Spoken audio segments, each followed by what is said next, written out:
Hello everyone, I hope all is well. I want to try and share something very practical here. I often have couples who come to me and they say, we want to make our marriage better, we realize great marriages are built.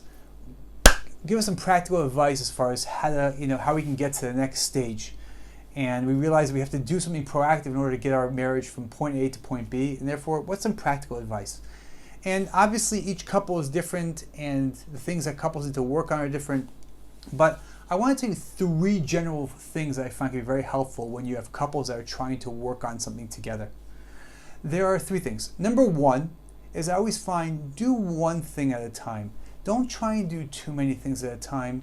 You'll end up doing a whole bunch of things not so great. You won't really see so much progress, and there are many negative consequences that can come from not doing things so well. So I usually find work on things one at a time and do it in a solid way. Go for it, go deep, and you'll find you'll gain much more in the long run. Number two is that unfortunately we live with a model, a paradigm, where we think that in order to change, we have to figure out, okay, what are the issues and let's change those issues. And there couldn't be anything further from the truth, and there's so much research to back this up, but what I find is actually much more of a productive model is for couples to not only think about, okay, what are the issues and let's work on the issues, but what's going right and how can we make those things actually better. And I actually encourage couples to focus on those things much more.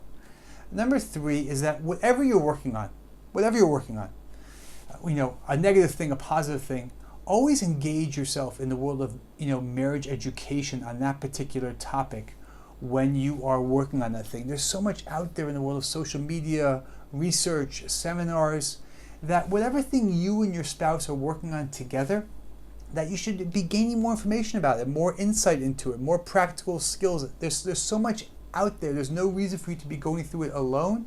And what you can gain in the process of you having more educational tools can really be such an advantage. So those are three very practical things that I find as far as general tips, is that when a couple is trying to work on something together in order to improve their marriage, these three tips can be quite helpful.